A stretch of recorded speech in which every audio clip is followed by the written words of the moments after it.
Here at the Almond Joy Factory, where tropical vibes abound, we use soft, fresh-tasting coconut. The crunchiest almonds and delicious chocolate candy. Ah, but do you know what our most important ingredient is? Sometimes you feel like a nut. Sometimes you don't. Almond Joy's got nuts and something even way better than that. Yes, Almond Joy is made with almonds and joy. You're the perfect blend of elegance and style, and your ride should be no different. The 2024 Hyundai Sonata Hybrid meets all your needs, from business to brunch and everywhere in between. With head-turning details like a sleek front end, plus stylish interior, and an available 12.3-inch digital instrument cluster and seamless tech integration. Okay, Hyundai. Visit HyundaiUSA.com to learn more about the new 2024 Hyundai Sonata Hybrid. This episode is brought to you by Buick. When you have 4 new tires, every drive feels fresh. Right now, buy 3 select tires and get 1 for just $1 during the Buick Certified Service Fresh Start Tire Event. Visit Buick.com/service offers or see dealer for full details. At participating U.S. GM dealers only, highest or equal value tire will be $1. Offer ends 5/31/2025. Not available with other offers. This episode is brought to you by Loom by Atlassian. Are you feeling stuck at work? Get your team unstuck with Loom video messaging and move work forward. Use Loom to simultaneously record both your screen and yourself to share a quick update, provide feedback, train a colleague, and everything in between. Plus, add Loom AI to your meetings for instant written notes and recordings. Try Loom today at Loom.com. That's LOOM.com. Jif peanut butter. It's that jiffing good, it doesn't really need advertising. So instead, enjoy the calming sounds of the ocean. Jif. Ooh, it's that jiffing good. Get your Jif at Jif.com.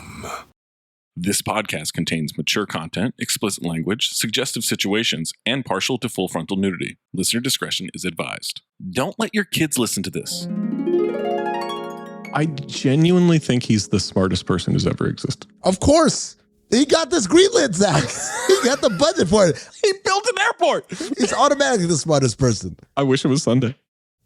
I wish we were live streaming these. I wish we were watching them in real time. I don't give a fuck about the playoffs right now. Why'd they drop this during the playoffs, man? This is the worst time for it to drop. Oh, my God. They could have just waited a couple of months. Oh, my God. Not even. Like, deeper in the playoffs, and the games are a lot less. It's a lot easier. Or before January. When the games didn't matter. Who gives a fuck? Yeah. I don't want to go to games. You want to start the episode or not? I keep laying out because I think you're going to go, welcome to Cinephobe, and then you have more notes. It's a cosmic mix of the action of the 90s combined with the exploitation films of the 70s. But with modern touches, it's hyper-violence, but it knows that it is. It's a little bit Tarantino. It's definitely a little bit Michael Mann. It's kind of a cosmic gumbo. It almost moves to the beat of jazz.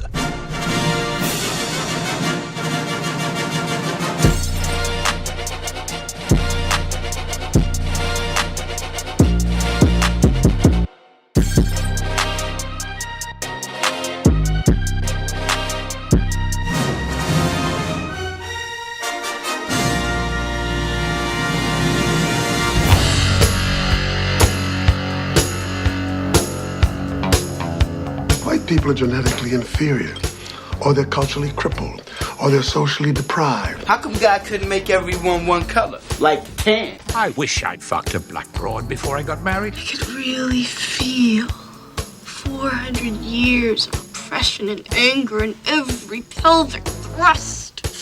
I can smell horny across an ocean. Not all women. Good for you, man. Good for you, good for you. Just the hot ones. Hello, Oprah. You're not allowed to go down on me for 1 month.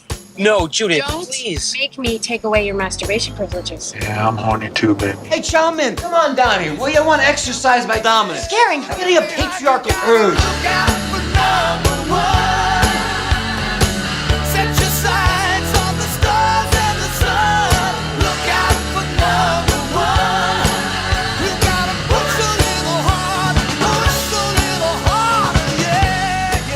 don't mind me. Just keep doing what you're doing. We're a team. We work together. I don't know if you were paying attention. I wasn't. Please, goddammit! Just one more drink! I'll cut off your tits with a knife, you bitch! 5 whiskeys.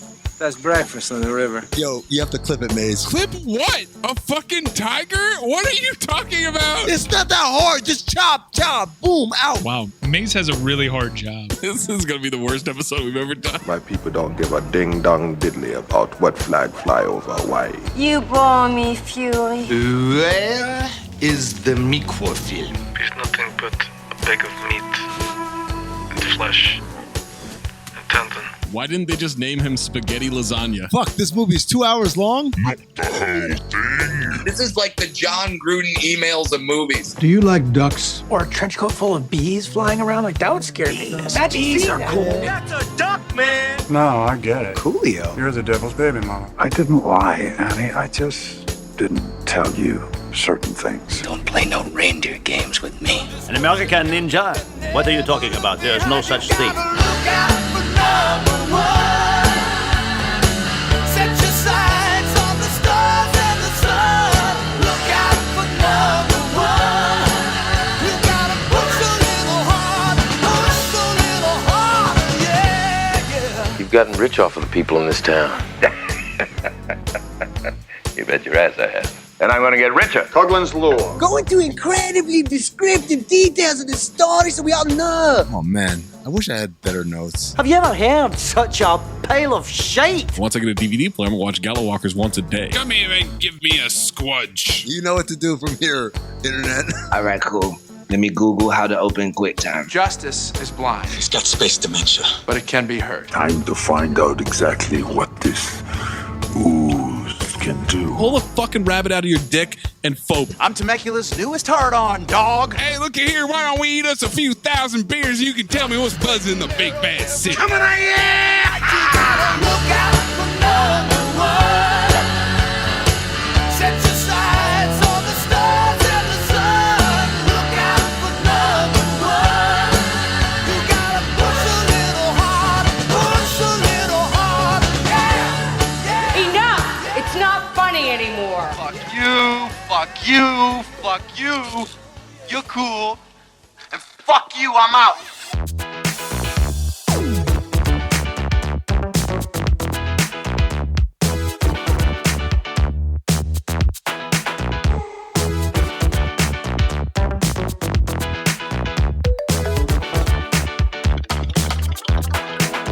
Welcome to Cinephobe, the podcast. We break down the movies you're afraid to admit you love. I'm Zach Harper. That's Amin Al-Hassan. That's Anthony Mayes. Make sure you listen to us on Spotify, or we're going to throw a shark into your fucking apartment. Spotify is where you can vote in the poll, like the poll for Samurai Cop.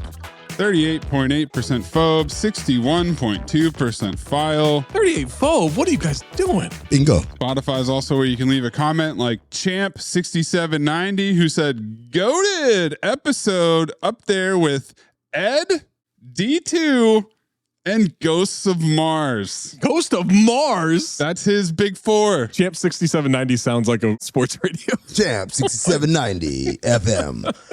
Based on the first half of the Quest episode, make some room on that Mount Rushmore. That is a banger. It's actually more fun than I remember recording. Even just the start where it's the gong, and Amin's like, is that a gong?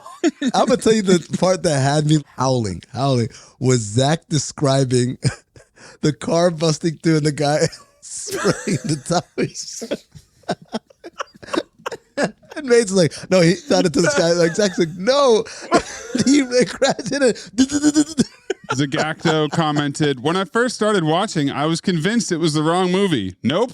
Right movie. Straight to Rewatchington should be a thing. This movie would qualify." That's not a bad idea. Straight to Rewatchington. That's actually a really good idea. There should be a category for Straight to Rewatchington. And Daniel Croco commented, "This movie was fucking atrocious, and yet it's probably the most I've ever laughed watching for a Cinephobe. Easy file." You can leave us a review, leave a comment. Make sure you're checking out the CT5 episodes on the main feed. Leave us your CT5 suggestions and lists on social media or in the Discord by becoming a Patreon member. You subscribe at patreon.com/countthedings. You get access to ad-free episodes, extended cold opens, Rewatchington live events, past, present, and future, early episodes, access and discount on live show tickets.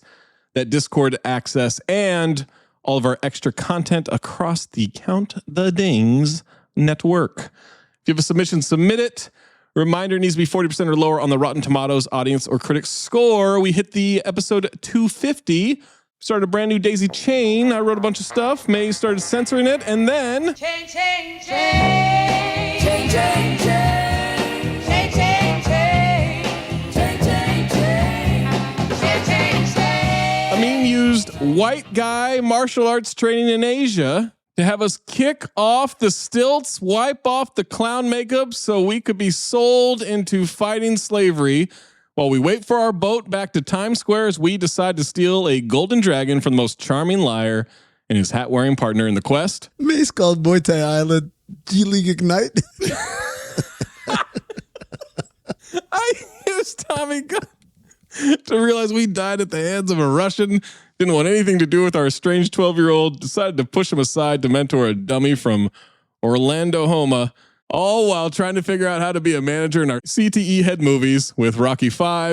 The Mays used daddy issues to have us jungle cat around to find the animal in all of us, to battle a foreigner who isn't from here, and a rhino who gets hard in the day as a lion on the wall watches us try on vests from Banana Republic and Kraven the Hunter. Now Amin is using superheroes to bring us the 2006 romantic comedy, romance, sci-fi, My Super Ex-Girlfriend. Superhero rom-com. Blame IMDb, not me. Voiced. My Super Ex-Girlfriend stars Uma Thurman, Luke Wilson, and Anna Faris. Uma is now a 4-time repeat offender with Johnny B. Good, Movie 43, and Batman and Robin as previous offenses. I wish I knew how to quit you. Uma stars as every broad I've ever dated. It's one of those movies. Yeah, I figured. Not all women. She had Prime, Be Cool, and The Producers in 2005, this movie in 2006, and Mission Zero in 2007. Luke had The Family Stone in 2005, this movie and Idiocracy in 2006, and Blades of Glory, Vacancy, and 3:10 to Yuma in 2007. Luke Wilson stars as Zach Harper. Okay. So I'm dating every broad that you've ever dated?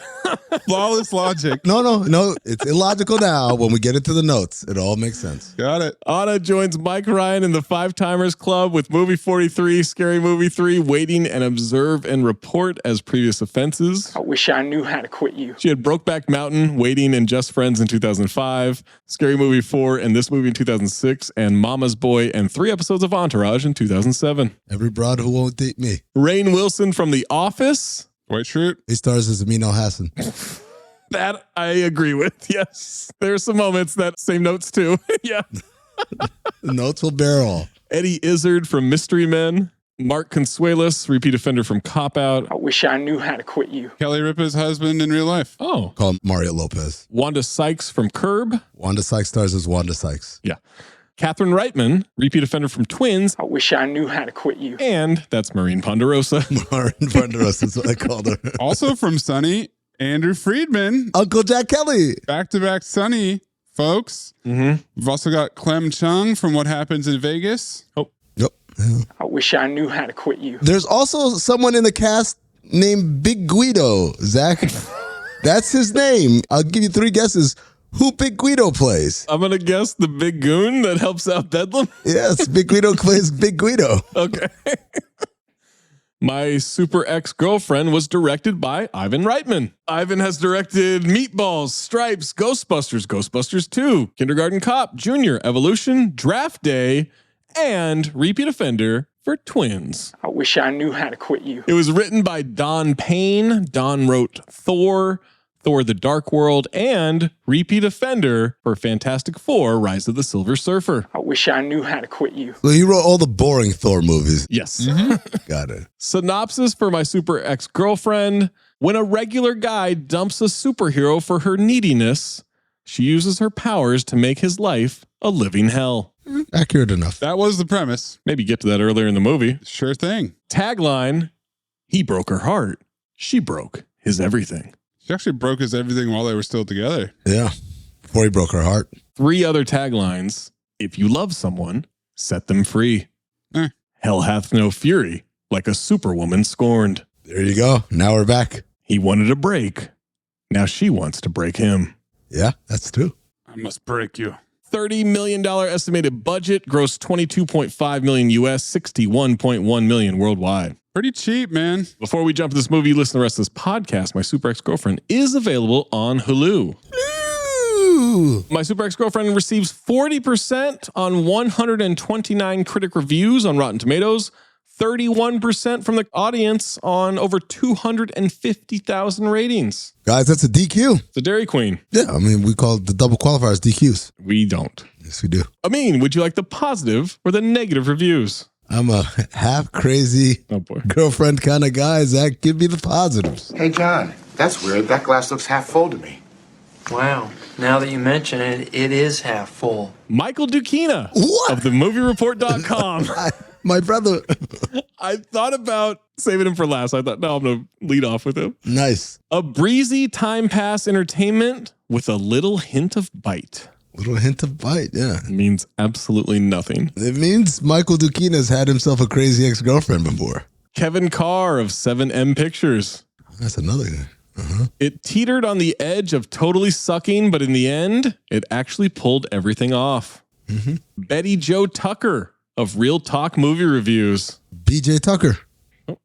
Uma Thurman is quite funny as she channels the anger from her Kill Bill character and turns it into hilarious outbursts of superhero rage. Shut up, dude. There's a lot of comments about Kill Bill. Wow, did Kill Bill come out recently?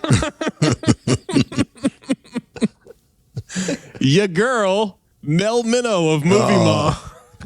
Well, we got a fucking Harlem Globetrotter squad on this one. Yeah, I know. This is the 27 Yankees. A movie with characters you like being allowed to like despite their imperfections. Oh, stupid. Thanks, Nell. Now Minnow liked these characters? Apparently. Sure. Eric Lurio of Greenwich Village Gazette.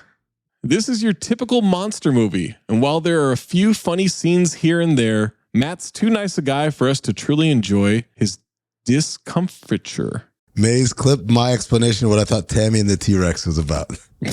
Sometimes my emotions are just roaring like a T-Rex. Monster movie, yes. And then Jeff Pavir of Toronto Star.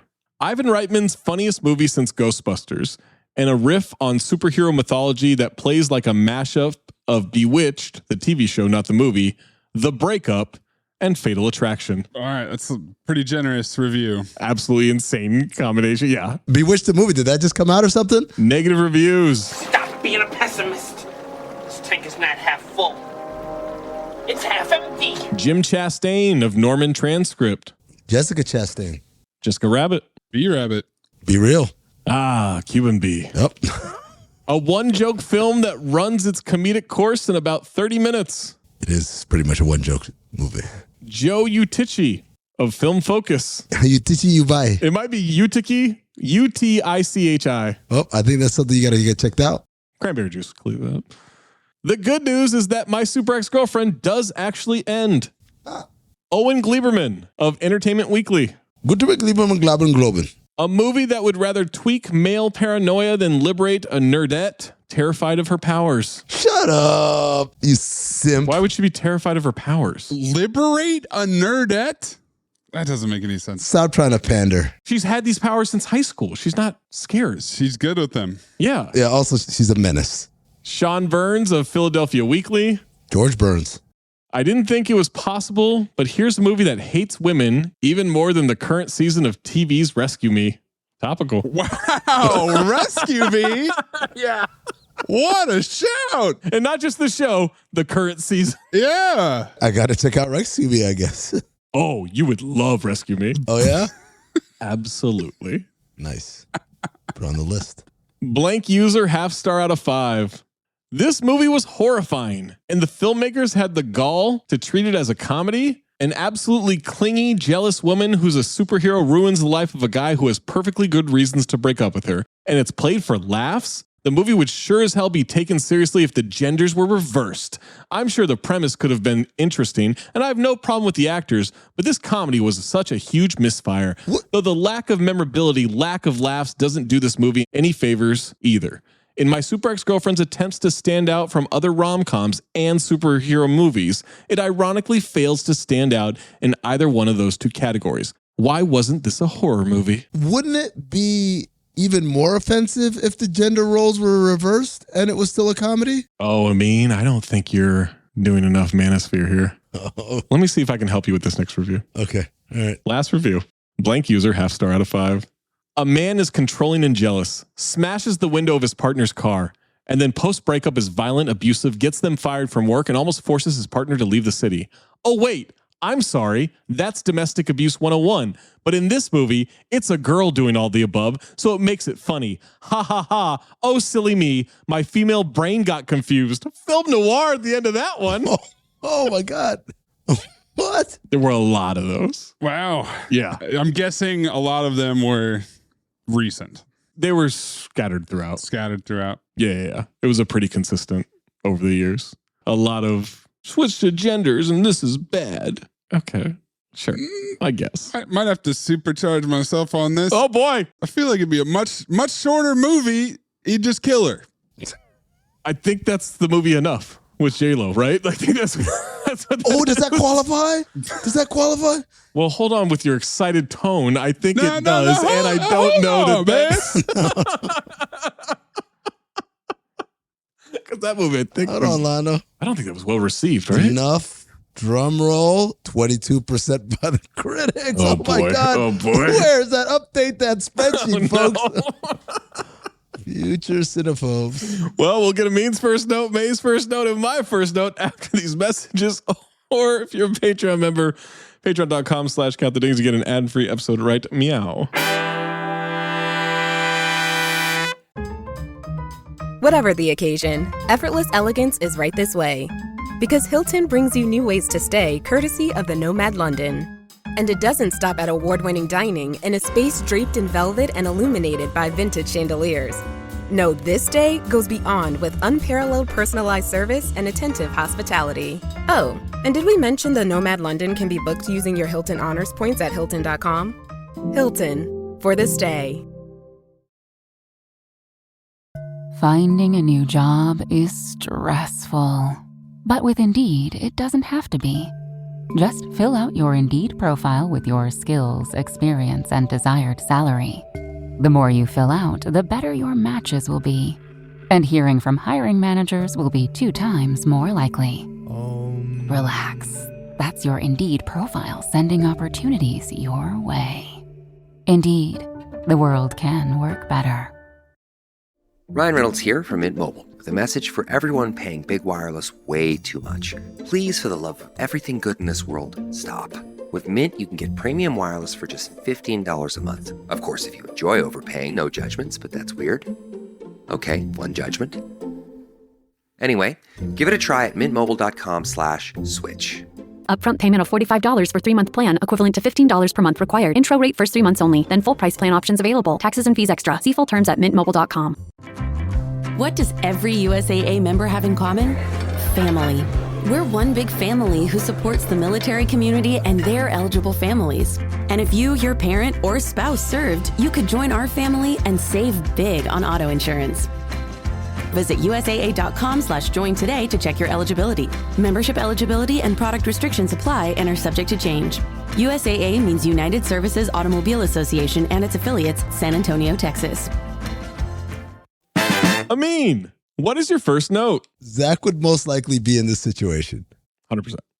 Absolutely. Also, the trailer starts off as a very modern trailer, and then at the end, voiceover guy shows up and said, "This summer, if you thought breaking up was hard, try breaking up with a superhero." And the music underneath is, "She drives me crazy." Wow, that's such an excellent trailer. Maze, what is your first note? Well, I feel validated by this. My super ex-broad wife. Oh, trust me. You'll be validated. My first note.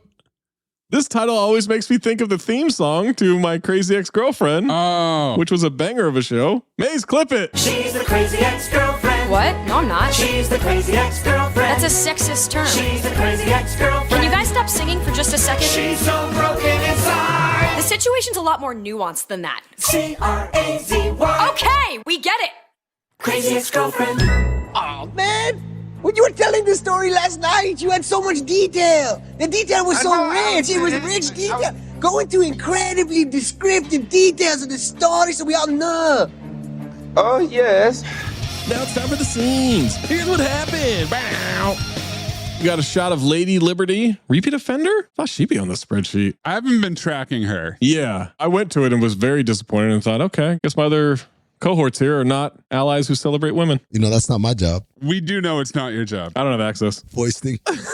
Now that you've complained about it, I will not be doing it. Zooming on a town car, nervous driver outside of a jewelry store. We got a heist, smash and grab job. The most devious robbers in New York City. They get the jewels, jump in the car to get away. They're celebrating. We did it, right? Yeah. They're so ass on as they celebrate. Car starts shaking a little. What the hell are you doing? Now the car's in the air. It's being carried. It gets dropped down by its trunk by Uma Thurman. She's G-Girl. It's like a G-Girl on a fly tip. Yeah, same note too. Minaj. Yeah. Why is she dressed like a Gwen Stefani music video? Great question. They had no idea how to do any kind of costume uniform. And what got even weirder was that she never wears the same outfit twice. No. Women be shopping. Are you saying women be shopping? Statistically, they do be. The trivia will reveal some things that'll make the movie making choices make sense. They start firing at her. She blocks the bullets. He goes running. She zooms ahead of him, clothesline, catches the gun, bends the barrel, all in fast motion. They're chanting G-Girl on a fly tip. I like how they strategically placed all the bullet holes that appear in her shirt. Yeah. As to not reveal anything in particular. Right. And there are these wormhole ripples when she flies around. Yeah. She's definitely not going into the air with wire work. There's no way that you could tell that there's wire work to get her in the air. It's very natural. Turns out the effects, not part of the budget. Not great. Yeah. Let's put it that way. We get rippling like she's time traveling in Time Cop. Cut to Luke Wilson and Rainn Wilson, brothers, reading her story in the newspaper. And it turns out that he's going to steal his brother's catchphrase a lot in this movie. Wow. What superhero power would you have? And this is a question Amin will ask. Absolutely. What would it be, Zach? I think I would want the power to fly. Fly? Yeah, I think that's the easiest one. Or no, you know what? Teleport. I'd want to teleport. Yeah, teleport. We need to do jumper because that was going to be my answer as well. I don't think we need to do jumper. 7 reasons to love Hayden. 7 reasons to love Hayden. I can hate him. I still like mind control. Yeah, I bet you do. Teleportation has the immediacy, but mind control, I could do anything. Like, hey, you're going to let me in first class. You're going to give up the first class seat. You're going to give me all this money from the bank. You don't need first class. You teleport. No, but then you get money. You could get money. You say, hey, I don't even need money. I could go to like, hey, the Gucci store. Give me that Gucci shirt. All right, free on the house. You teleport in it. Take it. You teleport out. That's stealing. So you're a villain. No, I'm not a villain. Those are all criminal activities. Yeah, of course he's a villain. What are you talking about? Do something good with mind control, I mean. He wouldn't. Name one good thing you would do with mind control. This is all real dead air as he looks off in the distance. For the listener, he is looking out the window with the most confused look on his face. Dude, good. What? May screenshot that. That's part of look at this photograph when we post that to Instagram. Okay. Jesus Christ. Wistful. I've never seen someone so incapable physically of coming up with an idea. I mean, you look like young Frank Dukes there. Oh, I know. I'd make unhappy people happy. Okay. Right? I guess that's good. Yeah. How? Using mind control, like you're actually happy. You're not upset at me right now. You're happy. At you. There it is. Yep. Mm-hmm. Okay. Yep. Well, I mean, I'm doing good things. I'm trying to make people happy. Wow. Damn. So, if you could have any superpower, what would it be? The ability to blow myself. That's quite a visual. But wouldn't it seem a little gay? No, Yeah. not at all. Really? Think It about seems that way. Arguing over whether or not it would be gay. Otso is a big time horseman in this movie. Big horseman. Is it? Are you kidding me? There's a couple of moments. Rainn Wilson is Otso. I said, I take it back. Zach is Rainn Wilson. What? Because the whole, like, I don't know. Oh, blowing myself? Yeah. It's Giuliani time. Yeah. Dwight is horny. sweet. Check out Uma in the wig from Samurai Cop. Wig month. Uptight librarian on the outside, ready to rumble on the inside. Feature Cinephobe. And then we get some exposition. Your last insane girlfriend dumped you like 6 months ago. I would have plowed my way through half of Soho by now. And I said, I take it back. Zach would have plowed his way through half of WeHo by now. Oh, also. Dwight is disappointed in his pussy crushing counting. You've barely nailed any of the other women in the world. You haven't crushed more than 3 pussies since you broke off with Jody. Dad, what is this obsession with pussy crushing counting? I'm not comfortable with that term. Sorry. Snatch. Whatever. That's because you're soulless and shallow. I know, it's a blessing. Luke is convinced. Dwight says, fall out, be strong, breathe, eye of the tiger. Reference. I don't think I've ever spoken to a stranger on the subway before. Zach, you're not really a subway guy, but Mayes, Bart, have you ever talked to a stranger on Bart? No. I don't think that's allowed. On Bart? No.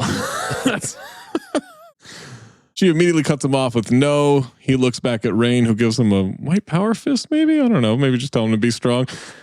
Doesn't have to be coffee. Whatever you want. Just then, a man steals her bag, goes running, and Luke chases him. That's when I realized I'm not Luke Wilson, because there's no chance I'm doing all this for a stranger. Running around and shit. Chasing someone. For a hot woman? Absolutely. I'd fake like, I'd do that, but I wouldn't leave the car. Up to the street, and the thief confusingly drops the purse when a car stops short. Almost gets hit by a car, yeah. Luke picks it up. TGT's, the runaway thief. Keep running, asshole. Don't want any of this. Thief calls his bluff, grabs a pole. What'd you call me? Golden dumpster, the thief stopping him like, what'd you call me? Luke runs away, jumps to the dumpster, pulls the lid down. The guy immediately knows he's there, even though he didn't see him do it. These Wilson brothers love their dumpsters. Wow. Luke grabs a hairdryer, jumps out like it's a gun, but it's just Uma standing there. He gives her purse. Asks her, how about that coffee? What a hornball. They're going to get dinner. Matt Saunders, Jenny Johnson, the whole alliteration thing. Luke starts rambling about Francis Freddie Freeman and his Vitians. He was a bit of a klepto. Freddie Freeman. I was like, Atlanta Brave? Who I thought was black?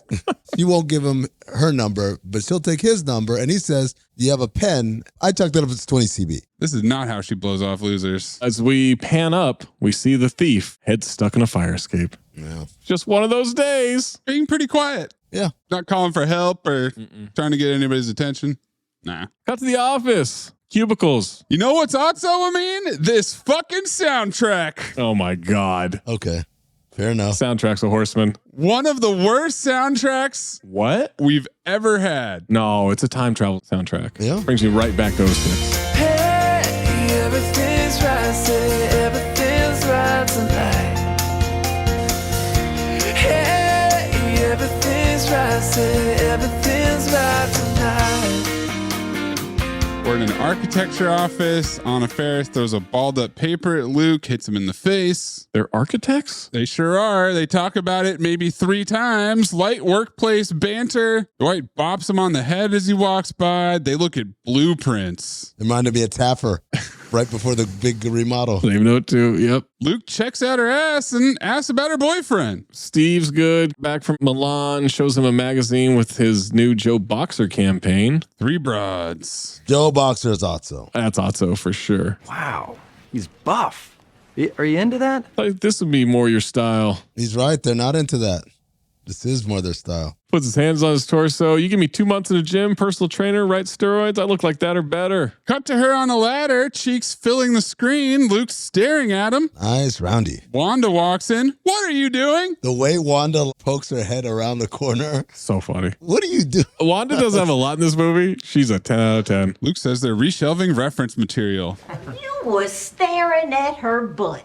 He was? No, I was not. Yes, he was. Zero tolerance policy for this kind of behavior. Luke read it twice, and he would have read it a 3rd time. Now, you should be familiar with this part. Ask Anna if she'd like to file a grievance at this time. She doesn't think so. Wanda says as a supervisor, gets her official chance. That's not really how any of this works. We find out her name is Hannah, so I just called her Hannah Faris the rest of the time. Hannah. She'll let it slide, sign a statement. And Luke fist pumps in the background. You are lucky this time, Mr. Bottom Watcher. This is the most Otso's part of the whole movie because it's the pre-Me Too era. God, sexual harassment is so annoying, guys. Don't you hate how there's these people in the office always looking out for sexual harassers? And thank God Anna is this cool chick who, you know, gets it. Yeah. Just a little horsing around in the office, right? Right, guys? So we've evolved from the disclosure era sexual harassment to now we're in my super ex-girlfriend sexual harassment. I thought the Otso part was him answering on a Motorola Razr. Well, that is also very Otso. What a great phone. What a time. It's Uma. She's confirming for dinner. Indian food, 8 p.m. tomorrow night. Bad idea for a date. Anna can't believe that he's talking to a real live broad. Got to the date. Sitar music. He's drinking, talking about her job. We're back in the Long Came Polly. Yeah, same note too. Exposition Central. She's an art curator. Only thing that she's good at, she can make money off of. That sounded like I was talking about sex, didn't I? I mean, I'm good at sex. And he says, I'm sure you are. And I laughed. Now it sounds like I'm bragging. No. I think I'm good at sex. I don't know. You decide. Check, please. Me? Yeah. Not tonight. Never mind on that check. Keep it over there. It's a first date. Yeah. Doesn't everyone think they're good at sex? I don't know if everyone thinks they're good at sex. I think people think they're fine at sex. He starts talking about his job. She's hearing police transmissions of crimes happening. This is one of the few times where I am actually relating to a woman? To the woman. Oh. To Uma Thurman. Because this happens to me whenever they start talking about their jobs. But instead of police radio chatter, I hear the theme from Simon and Simon.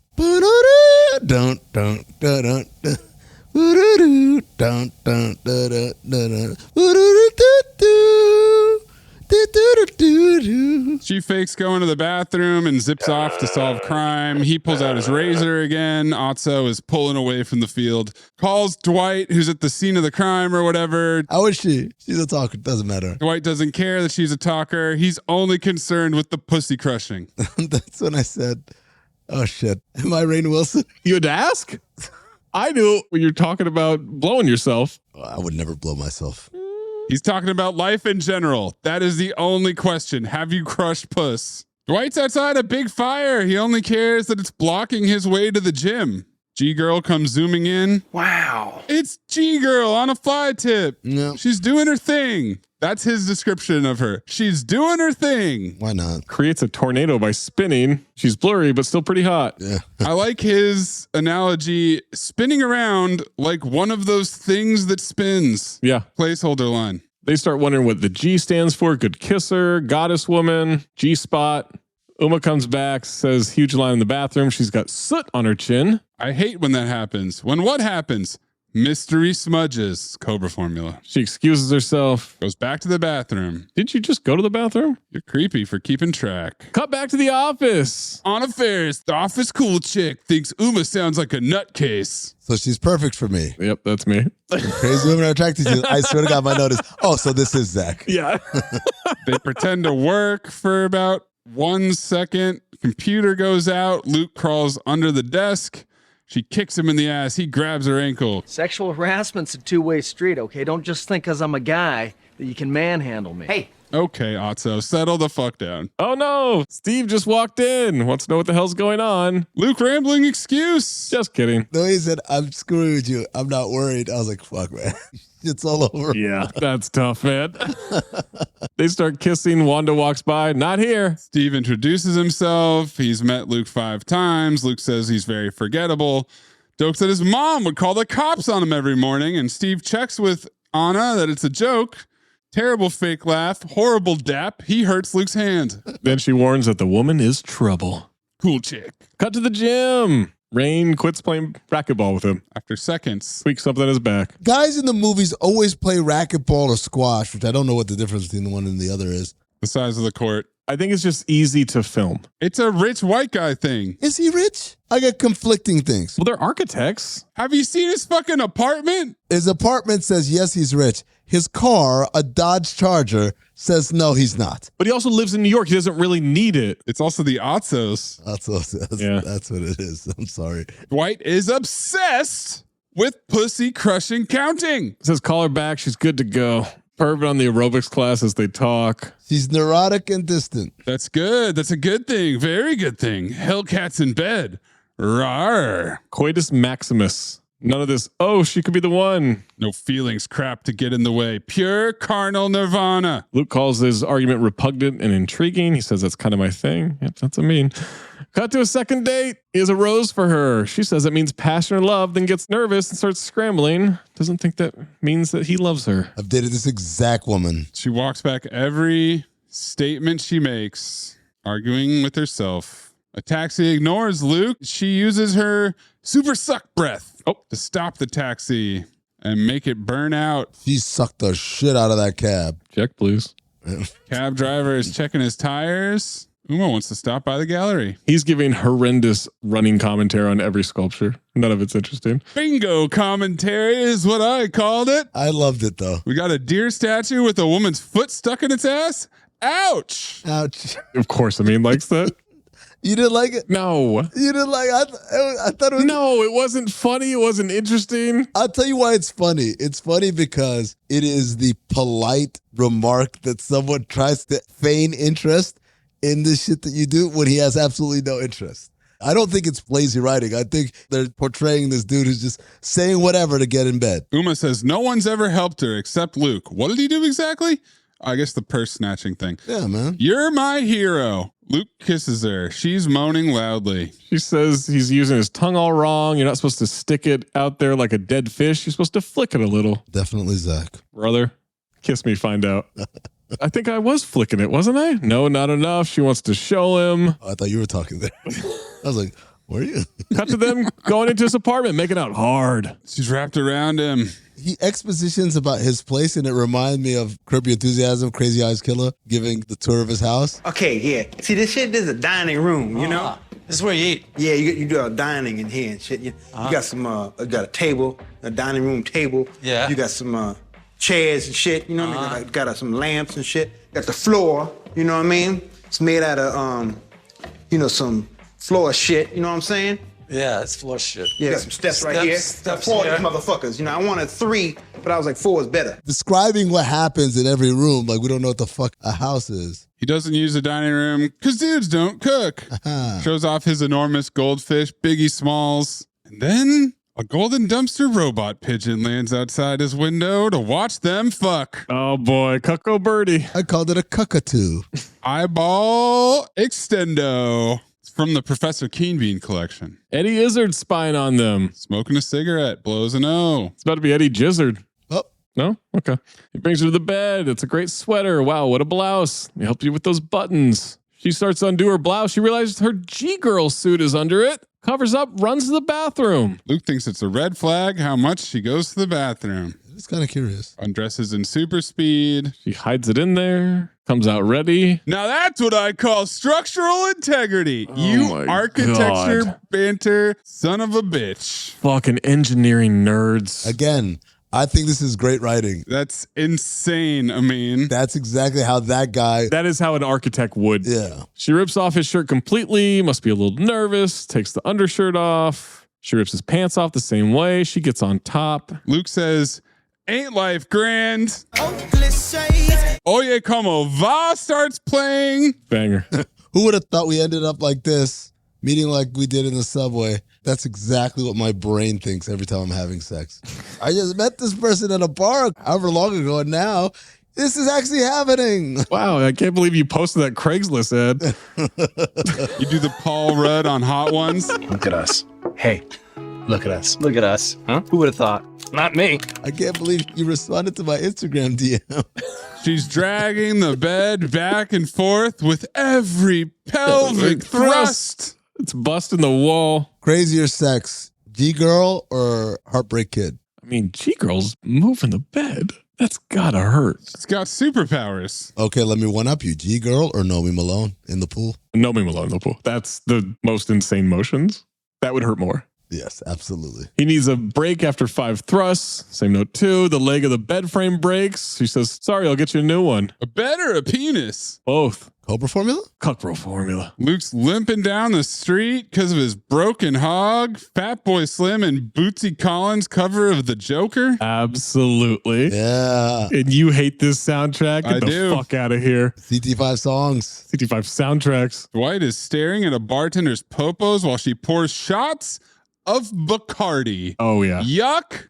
Otso. That's a mean so. Well, let me say this. We're not going to bad mouth Bacardi. Shots? He doesn't care. He doesn't care how you get it. This bartender has approachable sexuality. Of course. Now, Mia Mastrioni wants her to smile. You got to invite the customers. You've got a frown on your face the whole time. We're in a service industry, guys. Yeah. We have to make the customers feel welcome. But yes, CT5 Worst Liars, Rainn Wilson talking about the 3 moments he'll never forget. 1. Poppy talk and exposition that he went to Harvard Business School. 2. Helping a beached mother whale give birth. That's what I do. 3. You and me together here tonight. She says, don't speak to me again, ever. Luke walks in. Water, please. I got a big night. Rainn suspects he invaded the female nation and spread his democracy. Unbelievably hot. Broke my bed. I'm going to see her again this afternoon. Rainn says, have sex once, then move on. Luke says, not if you get on the greatest roller coaster of all time. Get right back in that line. Sooner or later, you're going to end up nauseous. Anna comes in, pops an iPhone earbud in for him with Chinese phrases. No, not iPhone. That is an iPod, my friend. Otso's. Big time Otso, yeah. Did you say what they're listening to? Chinese phrases. And I said Amin? No. I didn't say anything. Okay. I thought Maze was going to play a gong and we'll keep it moving. No. Zach, what was the name of that actor again? Am I right, brother? It was Chang Ching Peng Chaplin, okay? No. Supercharge all that.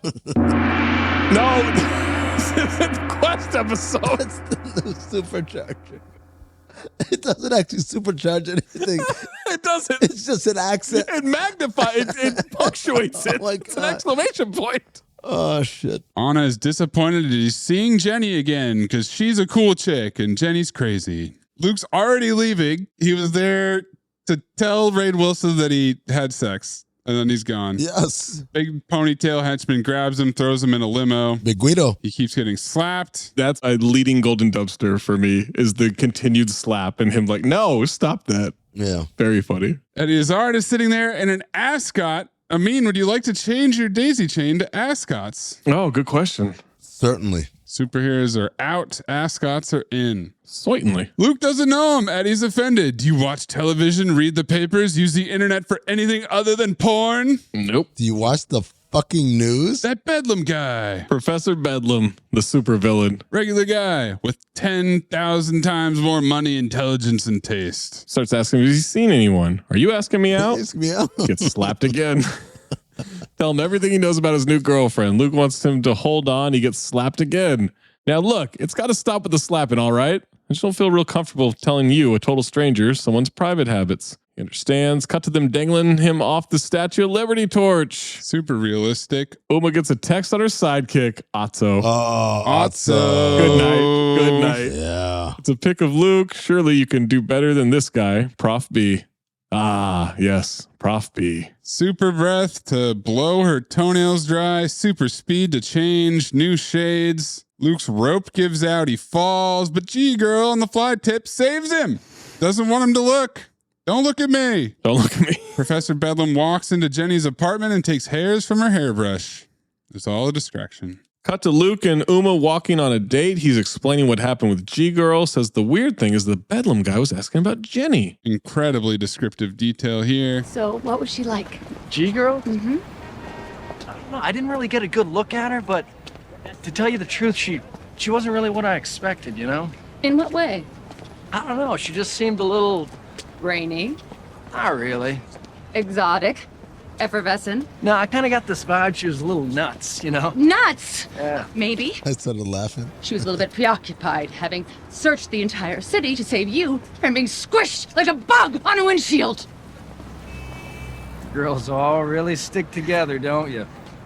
I like it. You're like one big gang. But they're not an established gang yet. Girl chases a soccer ball into the street. Uma saves her. Lectures her about looking before crossing the street. Then she ignores her own advice. Gets hit by an SUV, goes flying, lands on a table full of counterfeit purses. New York City. She gets up, trying to leave. Luke's freaking out, thinks that she should be a bag of soup and calls it a miracle. Yep. Everybody's staring as they walk away. He can't believe it. Cut to them getting to her apartment. He's still checking on her. She says first time she's ever brought anybody to her apartment ever. What they have is special. She trusts him, nothing hanging between them. She sits him down, takes her glasses off. He thinks it's a striptease. You look nice without your glasses. Unless it's one of those crying game things. I mean, I'm from Denver. Reference. Reference and Otto. She takes the blouse off. He says she has a G-girl costume on. Kind of went all out. The wig comes off. You even dyed your hair. Putting it together. He comes in his pants. Wow. Can't tell anybody. He wants to tell Rain, though, because he slept with a Victoria's Secret model 3 years ago and still hasn't heard the end of it. She makes him promise not to tell. I swear. Say you'd rather have a chainsaw shoved up your ass than tell. Is that actually possible? Say it. He says it. Cut to them walking. He's asking questions. Guys? Flashbacks position? I smell a flashback. Walk and talks position, flashbacks position. Bedlam's real name is Barry Edward Lambert. Get it? It's like Edward E. Nigma. Oh. Master Dick. Gong. Flashback montage, both outcasts, everyone hated us. Nerd alert, here comes the geeks. I love a disembodied voice. He builds a robot that brings her a cupcake. We really liked each other. She was going to give up her virginity. Cut to a car parked in a random waterfront park close to the end of junior year. She decided to get the whole virginity thing over with. That's when it happened. A meteor soars overhead. They go to the site. She walks right up to it, reaches out to touch it, transfixed. It explodes. Ass off to young Bedlam. Sends them flying back. CGI electricity up and down her arms. She doesn't need her glasses anymore. Her braces pop off. Her popos get bigger like the end of Dude, Where's My Car? Mm-hmm. She turns blonde and hovers off the ground. She starts floating. Now everyone at school knows that her popos are bigger and she's popular. Yep. She's popular. She's ignoring Barry. The bully knocks into Barry and goes, oops, which is such a classic 20CB bully move. It's so good. Mike Dexter. Yeah, that is Mike Dexter. She ignores Barry. They grew apart. She thinks he ignored her. He became a cuck, watching her from behind a tree all the time as she goes on dates. Crying in the rain. This whole time, Luke had a feeling something was off about her, but she had a secret. A super secret. She says, now we both do. He wants to try something fun, kind of a request, whispers in her ear. She says, be right back, speeds away, comes back, full uniform. This is filmmaking Cobra formula. It doesn't happen as much, but it used to happen all the time in movies and TV shows. Whisper in your ear so that the audience can't hear what you're whispering, and then they come back and reveal. Yeah, why would you ever whisper if you're alone in an apartment with someone? Because the filmmaker wants to Cobra formula us. Matt Saunders, you've been a very, very evil boy. Needs to be brought to justice. She scopes him, takes him into the sky, really high above the city. Now he feels emasculated. They're too high. Wow. Feels like a toy poodle. She's horny. She's always wanted to try this. Try what? Unzips his pants. Cobra formula. Yeah. Wow. He says, I'm not sure this is going to work up here. It's drafty. This reminds me of the time I asked Steve-O, who claimed that he went skydiving and jerked off while skydiving. Yeah. How do you keep it up, man? And Steve-O's answer was, he had like a DVD player with him. I'm like, wait a second. You're strapped to another man. You're watching fucking porn and jerking off. You got to do what it takes. It's Giuliani time. Hot cells right there. She wraps her legs around him. They're horizontal in the air. Whole new twist on Mile High Club. They start free falling. They're fucking as they fall. Then they swoop through Times Square. He says, don't ever do that again. Weird rock music playing. Lots of product placement. Kind of an R. I'm sorry? I think that's what he whispered. That he wanted to be R'd? No, that he wanted to fuck G-Girl in the sky. Oh, man. I thought you meant the other R. The hardest R. So. No, not the hardest. Wait, hold on. Wait, we got 3 different words happening here.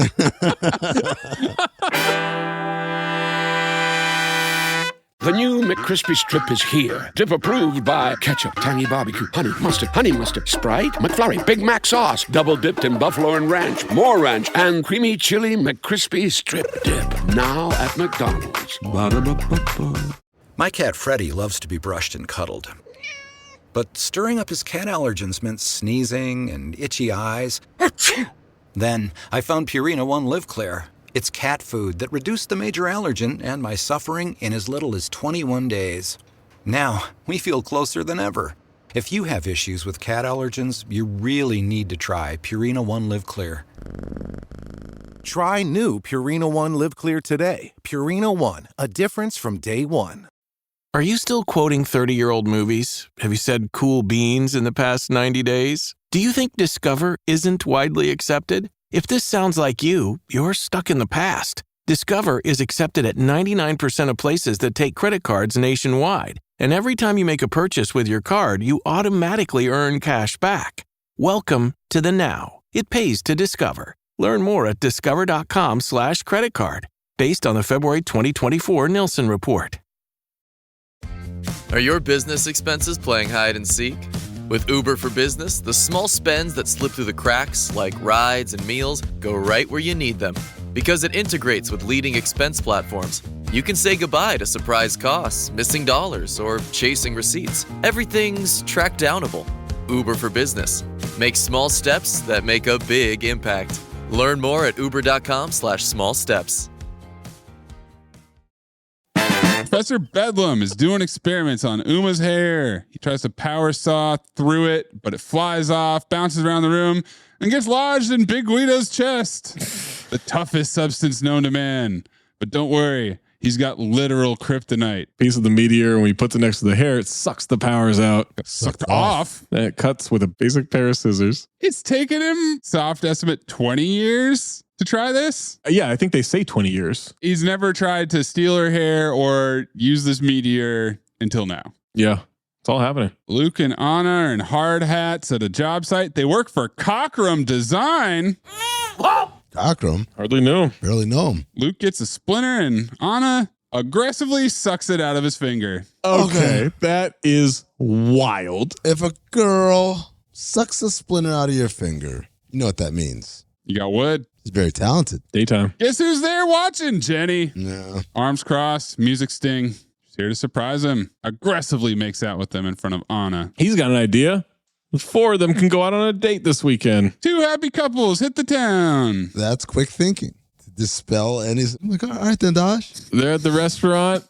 Unfortunately, Steve bailed. Why'd he bail? Thong shoot emergency. Oh, hate when that happens. It's just the three of them. News exposition from Marine Ponderosa about an errant test missile. Ass off. Marine Ponderosa. Yep. At a restaurant, very loud news on the TV. What was breaking news? Yeah, it's an errant missile that's headed to New York City. It was important. You've got the bartenders have it on mute.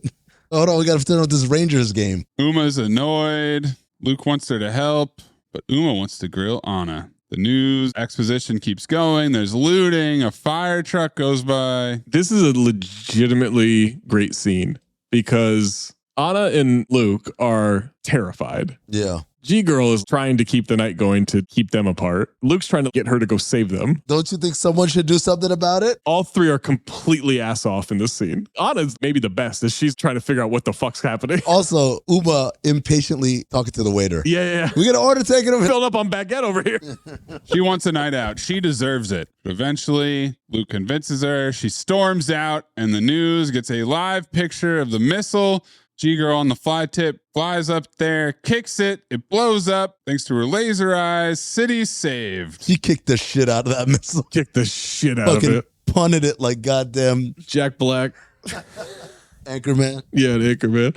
She comes back to the restaurant, sees the two of them hugging. This stupid motherfucker, man. She's sad in the window. This city's got a weird relationship with G-Girl. Yeah. Every time she does something, they're surprised. They're not like, oh no, will G-Girl save us from the missile? No, because apparently she picks and chooses when she wants to do shit. Oh, so she's like the angels and angels in the outfield. Yeah. She's a capricious superhero. Well, if it's a championship day, she's not getting involved. Not going to do it. Yep. If the Yankees are in the playoffs, she's not going to. They're screwed. They're on their way. She's Sea-Girl. She's capricious. Capricious girl. Sea-Girl? They're in the car. Some things she doesn't need infravision to see through. What are you talking about? You and that slut from your office. Cobra formula. Been there, brother. Same note too. I have had this conversation so many times, man. Same note too. I've had this exact same conversation before. Dog. Down to the, I'll pay for that, I swear. Then we get this brilliant manosphere writing of Luke standing up for a woman to a woman. Oh my God. We don't slut shame other women. She is not a slut. That is a terrible thing to say, Jenny. You want to screw her, don't you? No, I do not. I don't believe you. Can I say something? Her boyfriend's a male model. Okay, a model. I don't think she'd be very interested in a guy like me. I see your point. So you want to screw her, you just can't because she's got a boyfriend. No, I'm just saying that we're friends who work together. We're work friends. Don't lie to me! This is an absolute horrendously stupid comment by him. Yeah. Not going to diffuse the situation. It's going to make it worse. No, he messed up on that one. At that point, you have to say, she's got a boyfriend. No. No? Let me help you. Okay. Let me take some notes here. I'm not interested in her. I'm with you. That's a good answer. Uma smashes his window, apologizes, swears she'll pay for it. She knows she ggets a little crazy, but she just loves him so much. Nina's writing furiously into analog notes right now. I'm with you. I'm not interested in her. Dwight's creeping on a girl's roundie at the gym. Tells Luke she's like a cheerleader from Spank Me University. They start talking about her being needy, jealous, and controlling. A trifecta. Perfect. As the girl that he's ogling walks by, she's throwing up middle fingers at him, doesn't even make eye contact. She just knows that he's been a creep this whole time. He also kicks a exercise ball at another girl that walks by. Luke says he doesn't love her. He's in love with somebody else. Asked to break up with Uma. There are only two ways to successfully break it off with a woman. You can either be a jerk or a weenie. Now, the jerk route is simple. You're like, hey, babe, listen up. I'm dumping your ass. Just like that. It's quick. It's easy. It's painless. I don't think you have the balls for it, though. Well, what's the weenie route? Okay, good. Weenie route. Let's go with that. Sit real close. Keep it romantic, okay? Keep a kind of a sparkle in the eye. Take her hand. Give me your hand. You say, sweetheart, I think we just need to take a little time off from the relationship to reevaluate things. Right. Don't return any of her calls for like a year and a half. Pretty soon she'll give up and you'll be in the clear. I can't believe I actually listened to you. Oh, and another thing, make sure you do it after you've had sex with her. It's really difficult the other way around. Uma's furiously chopping vegetables. Luke takes a big swig of wine. This is also stupid. Why would you do it at your place? Why would your dad? Why would your dad? Why would you do it at your place? Terrible idea. While she has a knife. To break up with someone at your place? No. Neutral ground or their ground? Got to do it in public. Prevent a scene. Tells her he wants to take time to re-examine where this is going. Stops chopping, stabs the knife into the cutting board. Are you breaking up with me? He's tiptoeing around it. He messes up and says he might eventually see other people. You're not saying we should start seeing other people or anything. He goes, no, but he looks away as he says it. Ass off. No, not at all. Laughed. Eventually, that could be part of the evaluation process. She starts twisting the knife, headbutts the fridge door. It's that slut from The Office. Throws a tomato at him, flips the island. Luke breaks. You're needy. You're jealous. You're manipulative. It's crazy. Don't call me crazy. And that reminds me of the Wayans Brothers clip. You're crazy. Hey, look, don't be calling me crazy, right? Because I'm not crazy. I hate when people call me crazy. I hate that, son. You don't know me. Don't be calling me crazy. Hey, Jerry, tell him stop calling me crazy before I go crazy. She blows a gust of wind at him. He flies into some shelves. See, that's the kind of thing I'm talking about. Can't handle that on a daily basis. She says, handle this. She starts trying to kill his fish. By heating up the goldfish tank with her laser eyes. He pulls Biggie Smalls out of there. She tells him he'll regret it and flies through the ceiling. Cut to the bar. Dwight's still hitting on this bartender. Don't speak to me. Brings a beer to Luke, says the hard part's over. She said I'd regret it. Don't worry. They always say that. They do always say that. He can't wait to spill the beans that he banged a super broad. Dwight calls bullshit, then exclaims, OMG, you've been doing G-Girl. I know. It's unbelievable. Me and Mayes, I need you to clip role models. They do too. No, I don't want a plea bargain. I didn't do it. Mr. Garvin, I just don't know what other options we have, because they have this clear videotape of you stealing a lot of TVs. That could be any bald guy. Look at me, David Garvin, stealing TVs. Who would believe it? That is not me. He says, imagine the heat I'll have with women in this town when they find out I can handle G-Girl in the sack. Isn't she going to mind you revealing her secret identity? Just then, G-Girl arrives with a chainsaw, screaming she warned him.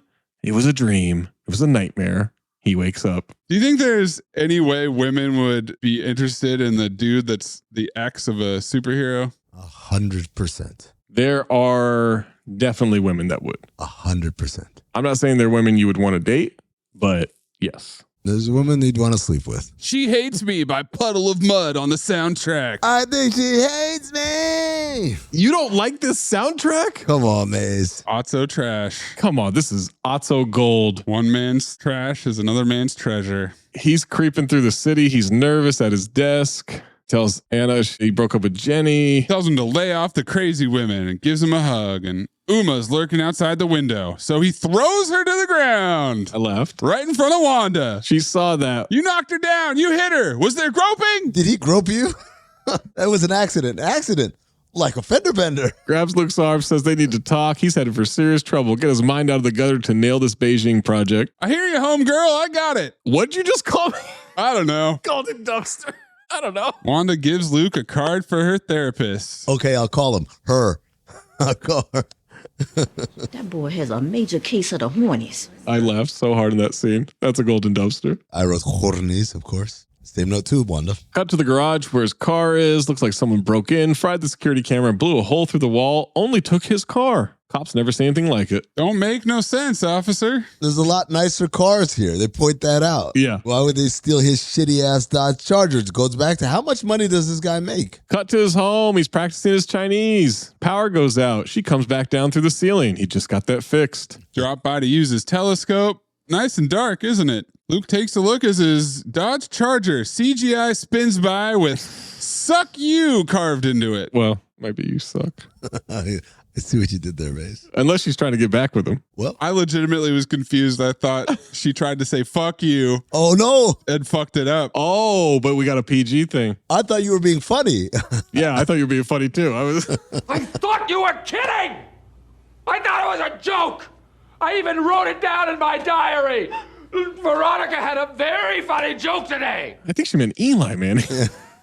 They bicker. She calls him the bad guy. He needs to get some sleep. That's real mature. You might be the hottest girl I've ever gone out with, but you want to know something? You're the craziest. Hands down. Really? She fires her eye beams at his head, flies out, power goes back on. She beamed dick onto his forehead. I don't know why he didn't duck out of the way. Yeah. He just stood there and took it. Oh, took that dick. Cut to the meeting. He's late and the Chinese are getting impatient. He shows up in the Kate Beckinsale hat from Tiptoes. Same note too. Damn it. That should have been a Minaj. That's on me. I called it the beanie from American Beauty, but yes. Oh, yeah. Also. He speaks terrible Chinese. Oh my God. These Chinese businessmen gesturing at their watch are so ass on. He walks over to a model with classic ideas of Chinese culture transformed into a contemporary 21st century aesthetic. G-Girl buzzes the building. He starts stuttering. Anna takes over, and she zooms around the room, rustling all the papers.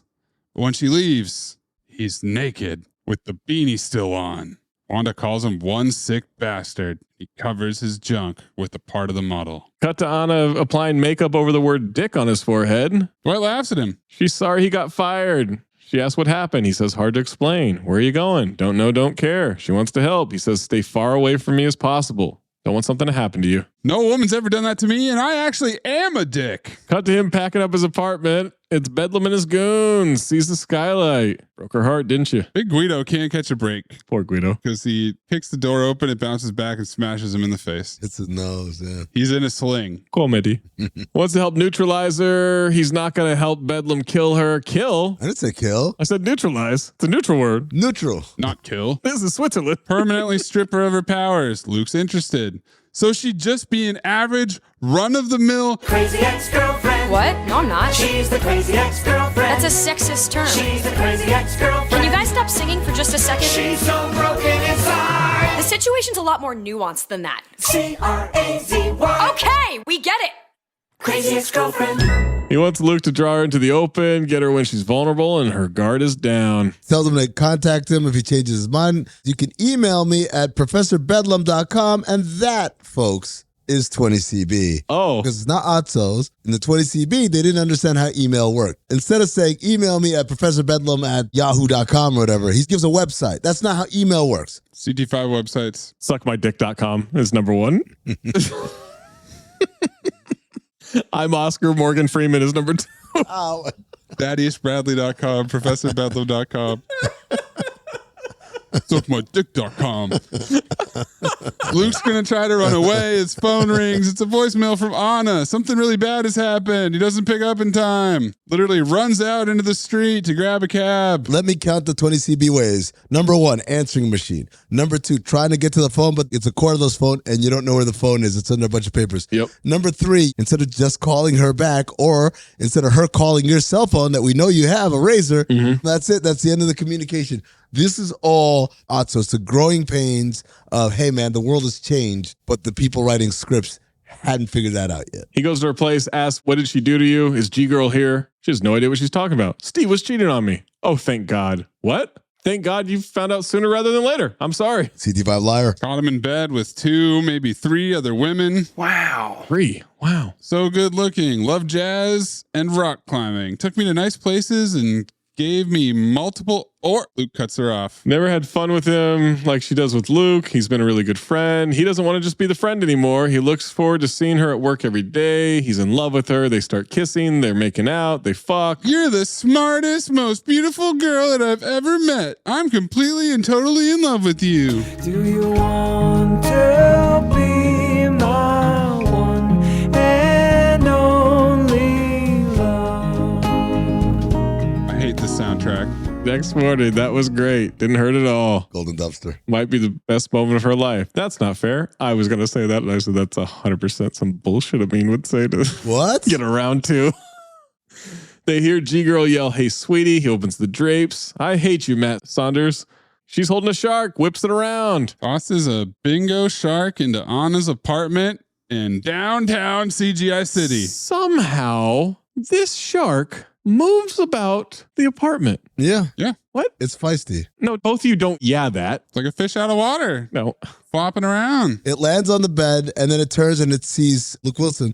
I got to go after this guy. And then it wriggles. It wriggles its way over and tries to bite him. Almost bites his cock off. It does, yeah. Luckily, he gets out of the way. I like the zoom in on his boxers before the shark bite. Yeah, that's how you knew. Pretty cool. Then he squares up and jukes it as it dives out the window. Falls below. Why did G-Girl throw a shark at us? Zach, where does this CGI shark rank for you? It's down there with the bear. The bear? Or not the bear. Down there with the bull. The bull from Red Notice. Got it. But still way up with the bear.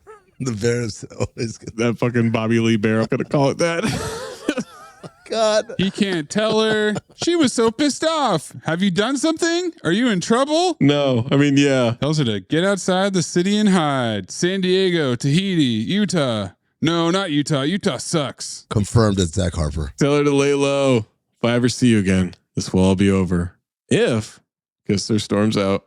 Shows up to Bedlam's house. He sees a shrine to her before a goon grabs him. Massive shrine. Also, this Otso high-tech Bedlam supervillain HQ has 2 security cameras out front and a huge satellite dish on the lawn. That's how you know he's technology. Lots of wires. He made it seem like he was a super rich supervillain and kind of lives in a regular ass house. That's the house growing up. Oh. Renovated it. Got you. He spent 10 years analyzing G-Girl's power, jargon exposition. Luke knows about the meteorite, and Bedlam says it changed everything between us. He shows the meteorite in the fridge that's next to the ham. Makes a lot more sense why that fridge is a 20 CB fridge. That? The rock? No, the ham. Yes, the rock.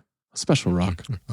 Comedy. Banter. Rock will absorb the radiation, suck it out of her like a sponge, draining her of her powers permanently. Needs someone she has no reason to fear. A weak, powerless simpleton. An idiot. Star of Idiocracy, Luke Wilson, will be his bait. Cut to him walking to the gallery with red roses. She smacks them. You think flowers are going to make me forgive you? He realized he made the biggest mistake of his life. Absolutely all of this would work. Desperately in love with her. She grabs his face, starts to melt. She hugs the flowers. Luke wants her to come by. He'll make a nice dinner. She hugs him. She takes a cab to his place? Why? You can fly. You can't have people like, oh shit, is that G-Girl? Oh, why'd she end up at this guy's apartment? She's so fast. She tries to act normal a good amount. I guess. Uplifting music as she arrives. There's a note on the door. He's on the terrace. Damn, his apartment has a fucking terrace too? Dog. That motherfucker is a homeowner too. Because he doesn't spend money on a car. He's got that piece of shit car. No payments. Paid in full. Wow. There's a massive present box sitting there on a table. No peeking. What else does he got there? Any beverages? And enough champagne to fill the Nile. Champagne! Bedlam and the goons are spying. She had a feeling he'd realize this mistake. Want to know a secret? That's why I didn't kill you. Ass off for Luke Wilson as he turns and looks away, terrified as he drinks from the champagne. Anna shows up in a taxi. She walks onto the terrace. Jenny is sitting in his lap. You said your life was in danger. What is she doing here? Bedlam wants to know who that is. You know how you tried to steal my boyfriend by being such a big, fat whore? It didn't work. I laughed. Luke is navigating this so poorly. Uma tells Anna to have self-respect, and then Dwight shows up in a Yankees hat with playoff tickets. Okay. Now's a terrible time. Bad writing because the dinner's at 7. 7. Game would be at 7. You're late. Game will be 7:05. Yeah. Opening pitch. You're late. How are you getting to the Bronx? You can't, because if you take a car, it's going to take forever. It's 7 o'clock in the city.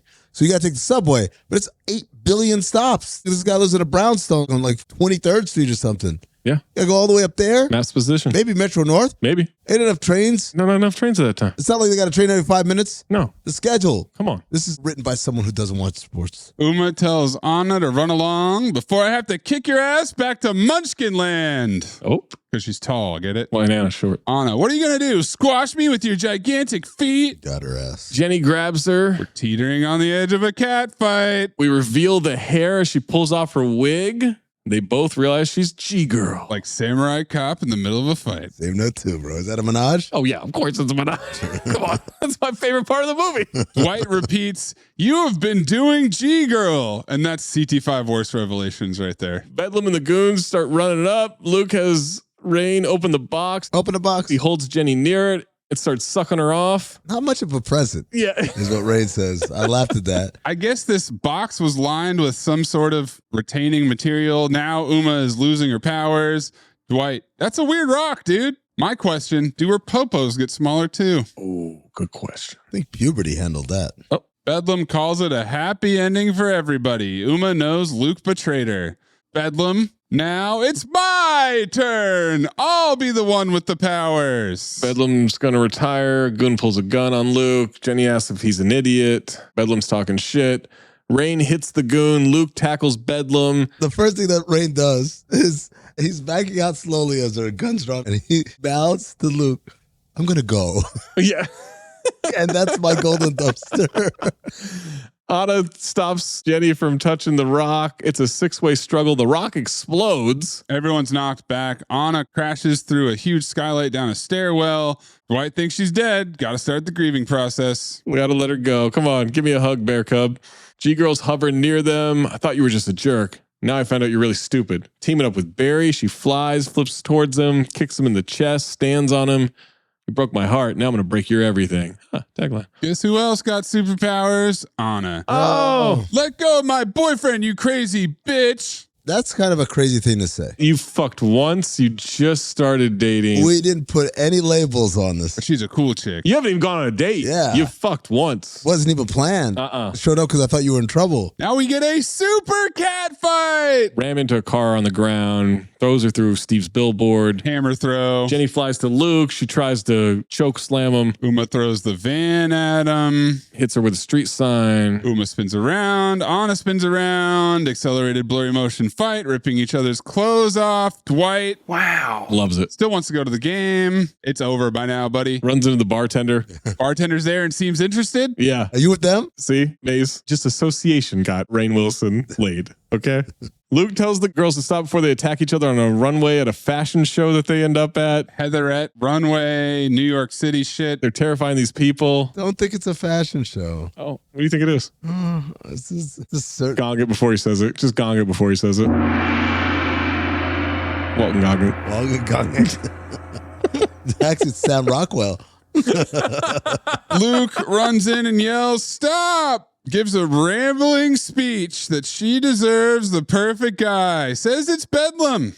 Bedlam denying it. But then Luke tells her about the shrine. This guy, he's hooked on you. He really is. It's a little true. Completely true. Always loved her. Crowd is getting whiplash, turning heads. Why is he always trying to hurt her? Because she hurt him, broke his heart, ignored him, left him behind. If he had the power, she'd learn to love him the way he always loved her. Everybody claps. Show continues. Please clap. They walk out. Anna can't believe her hair. He gives her the beanie. She hugs him, cracks his back accidentally. She's too strong. Needs to talk about the relationship. Doesn't need to use the powers just because she has them. He's a little scared of her. Cut to her on top. He's ready. Bed moves. He's got it. Tweak something. Oh, yeah, come over. Yep. Bed goes through the wall into the neighbor's apartment. It's Uncle Jack Kelly from Always Sunny. Ass off for Uncle Jack. Yes, sir. His reaction. Jenny brought his car back as a peace offering. It looks like shit. Most of it will buff right out. They'll fix it. Bedlam offers to pimp his ride. Rocket launchers, laser cannons, voice-activated battle armor. They hear a plane in trouble.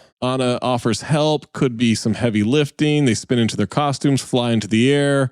Men are left holding bags and coats. They'll get a beer. Isn't it like 8 a.m. when they go for this beer? Yeah, well, he's British, though. New York City. Roll credits with Bewitched cartoons. But with cutout of their actual faces. Yeah. Like a very poor Photoshop. How I would Photoshop it. Did you see the post-credit scene? Mid-credits, but yes. She says, that's your superpower. He's like, yeah, because, I haven't done it for like 2 years, 13 weeks, whatever. 3 months, 1 week, 4 days, yeah. Wait, wouldn't that mean he hasn't come in a while either? No, he's masturbating constantly. So then how would that make him better?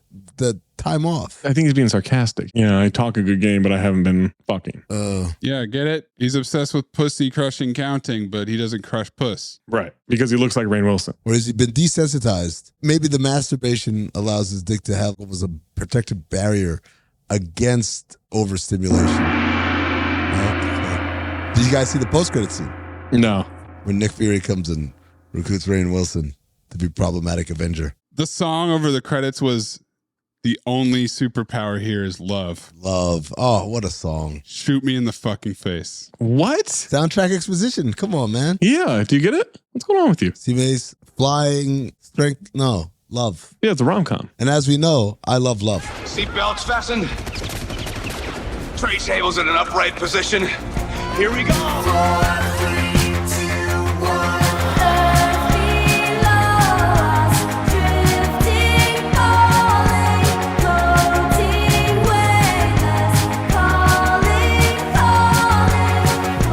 Lift up? Me telling Zach to talk to Uma. I mean, Rainn Wilson telling Luke Wilson to talk to Uma. So right away. On the subway, yeah. I've got an hour into the movie when he breaks up with her. Yeah. Oh. Yeah, it's an hour into the movie. When he dumps her, she flips out, tells him he'll regret it, and flies through the ceiling. Yeah. That's a good point, because it's super ex-girlfriend. Not my super girlfriend. Yeah. Well done. I agree with you guys. Yes, I am. My tailbone is killing me, and I don't know why. Okay, Jimmy. I can figure it out. I think I have sympathy pains from Jimmy Butler, man. Yep. Sympathy pains.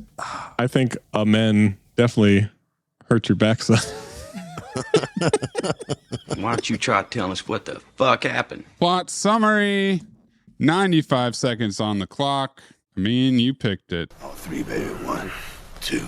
Look, do me a favor. I don't want to do a countdown before I do the scene. Countdown. No countdown. Can we just Okay, do it off of action? Just in your own time. Good. So I'm not a rocket ship, okay? All right. Uma Thurman stars as every woman I've ever dated ever, except she's also a superhero. She thwarts 20 CB crimes like jewelry heists and putting out fires, but keeps the true nature of her identity secret, that she's one crazy broad, which I guess is a superpower that every crazy broad I've ever dated also has. Anyways, Zach Harper and I are riding the subway when we see this crazy broad, and me being me, I tell Zach to go talk to her. And Zach being Zach, he succumbs to the peer pressure and tries to, but a mugger steals her purse and runs off. Oh. Zach, ever the simp, runs after the mugger and recovers the bag. And then Zach being Zach starts talking shit to the mugger, who then chases after Zach. Uma saves Zach, and he finds out her name is Jenny Johnson, which triggers Zach's Atlanta Braves Tourette's, and he starts talking about Freddie Freeman. Zach goes out on a couple of dates with Uma, finally sealing the deal after she sucks off a cab. She breaks Zach's bed and dick, and Zach can't wait to relay all of this to me at the bar the next day as I try to impress the hot bartender by ordering an espresso martini with mezcal, you say. Oh. Professor Bedlam kidnaps Zach and hangs him for the Statue of Liberty, and Uma rescues him. Eventually, he reveals to Zach she's a superhero, and Zach's first instinct is to tell me, but Uma makes him swear not to tell. Meanwhile, Hannah Ferris keeps flirting with Zach at work, even though she's dating Mario Lopez. Uma's jealous, so Zach suggests a double date. Anna's boyfriend does not show. A missile's headed to New York City. This crazy broad is too crazy to want to save the city until Zach pleads with her, so she goes. This dumbass Zach celebrates by hugging up on Hannah Ferris, which of course the crazy broad sees. She has a quintessential crazy broad argument after the date. To the inspection. to the destruction of personal property, and Zach decides he has to break up with her. So I tell him how to do it. But Uma turns out to be an even higher level of crazy. Professor Bedlam reaches out with a plan to stop Uma, but Zach isn't with it. He sleeps with Hana, and Uma finds out, and she reacts totally normally by throwing a shark in the bedroom. Zach realizes he has to help Bedlam. He lures her to the place, which, well, how is he affording this? Hana shows up, all hell breaks loose. Uma loses her powers and regains them, fights Hana, before Zach convinces her that Bedlam is the man for her. Oh, Hana has superpowers by now. Amin went over by 25 seconds, and I will go next. 3, 2, 1. Luke Wilson is an architect with a history of attracting crazy women. His best friend is Dwight Schrute, but super horny, urging him to ask out Uma Thurman on the subway. She initially rebuffs his advances, but then he chases a guy who stole her purse, and now she's interested. Oh, and Uma is a superhero named G-Girl on a fly tip. Luke works with Anna Faris and Dwight at an office where Wanda Sykes is a watchdog for sexual harassment in the workplace. But luckily, Anna's a cool chick who would never get a dude in trouble for staring at her ass or knocking her to the ground accidentally. Uma and Luke go on a date. She's neurotic, constantly second-guessing herself. But horny Dwight says that's a very good thing. Coitus maximus. They go on another date and bang, scraping the bed back and forth, while Uma's arch nemesis watches via robot pigeon. That's Professor Bedlam, and he quickly kidnaps Luke. Dangles him from the Statue of Liberty, but G-Girl saves him. Bedlam uses this as a distraction to steal her hair. Uma reveals her identity and how she and Bedlam used to date in high school. Then Luke wants to have sex in the sky. Uma starts to get jealous of Anna, calls her a slut, gets crazy, but out of love. Luke decides to try and break up with her. It goes poorly. Now she's haunting him, ruining his life, steals his car, gets him fired. Luke and Anna sleep together. Uma throws a literal shark at them. Bedlam convinces Luke to help him steal G-Girl's powers, so Luke pretends to apologize and sets a trap with a power-sucking meteor. Uma and Anna both end up with superpowers, and we get a super cat fight. Luke convinces Uma that Bedlam is in love with her. It works. Now Luke and Anna have super sex. Women go to save the world, and the dudes get a beer. All right, Zach. 3, 2, 1. Luke Wilson is gonna end up dating G-Girl. G-Girl is Uma Thurman, and she is trying to save the world whenever she can. She's also trying to find love, guys. He ends up asking her out on the subway as Amin forces him to talk to this girl with mezcal, you say. They end up going out on a date, and he is very excited about it because his work wife, Anna Faris, is fucking a model who does underwear modeling. As he is trying to navigate not getting arrested for sexual harassment in the workplace, he ends up getting G-Girl to get really interested in him. She wants to have sex, but not on the first date. As they eventually progress through their relationship, she has to unveil that she's G-Girl to him because she got hit by a car while talking down to a dumb child. As they go through their relationship, he starts realizing that she is crazy. She starts getting very aggressive. I start getting very into it. I think, you know what? It might be worth it. Just go with it, buddy. Yeah, it's dangerous, but you got to do it. Her ex-high school buddy, Professor Bedlam, wants to strip her of her powers and take it from him. Eventually, Luke Wilson breaks up with her, decides it's not worth it anymore. She starts making his life hell because she thinks that Anna Faris is trying to fuck him and he's trying to fuck her because he doesn't know how to answer a question. Eventually, she gets him fired. They end up sucking the powers right out of her. She ends up fighting Anna Faris. They all get powers. They all get fucked. Everyone saves the day. They all get fucked. Well, yeah, they all come together. Summer's here, and you can now get almost anything you need for your sunny days delivered with Uber Eats. What do we mean by almost? Well, you can't get a well-groomed lawn delivered, but you can get a chicken parmesan delivered. A cabana? That's a no. But a banana? That's a yes. A nice tan? Sorry, nope. But a box fan? Happily, yes. A day of sunshine? No. A box of fine wines? Yes. Uber Eats can definitely get you that. Get almost anything delivered with Uber Eats. Order now. Alcohol in select markets. Product availability may vary by region. See app for details. This episode is brought to you by PetSmart. Stop by for Yappy Hour with your pet at PetSmart. Save $5 on walk-in grooming services like nail trims, ear cleaning, brushing, and more. No appointment needed every weekday from 2 to 6 p.m. And while you're there, Yappy Hour includes exclusive in-store deals, like 25% off pet toys. Visit services.petsmart.com/grooming to learn more. Who cares if you lose the game? You got this off your chest. I mean, it's just one night of bar trivia. One Night Bar trivia is sacrosanct to us. Trivia is sacrosanct. Pretty short and sweet on this one. Just like the production of this movie, because filming only took 4 weeks, Zach. What? 4 weeks, Zach. Holy shit. 4 weeks. How? It's mind-blowing. How do you shoot a movie in 4 weeks? It doesn't make sense. They must have not done takes. Samurai Cop was 9 months. Well, they had to go in for reshoots for Samurai Cop. That's what made Oh, that's right, yeah. Anna Faris recounted an incident with director Ivan Reitman on 2 different episodes of her Unqualified podcast. First in 2017. I had a director, I was doing a scene where I was on a ladder and I was supposed to be taking like books off of a shelf. And he slapped my ass in front of the crew so hard. And all I could do was giggle. Yeah. And I remember looking around and I remember seeing like other crew members being like, wait, what are you going to do about that? That seemed weird.